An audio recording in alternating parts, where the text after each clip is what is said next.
Assalamualaikum warahmatullahi wabarakatuh. Saya Agung Heri Susanto, Ketua Abdesi Jawa Tengah, menghimbau kepada semuanya, mari kita sikapi revisi Perpres 104 tahun 2021 dengan pikiran jernih dan tenang. Tidak usah gerusa-gerusu, semua ada saluran untuk menyampaikan keberatan dan perbedaan pendapat.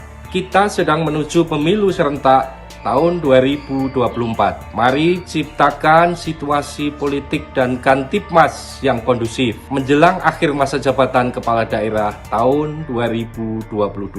Ancaman COVID-19 belum mereda. Mari bersama-sama kita lawan sebaran COVID-19 dengan mengikuti instruksi pemerintah. Salam sehat seger waras buat semua warga Jawa Tengah. Assalamualaikum warahmatullahi wabarakatuh.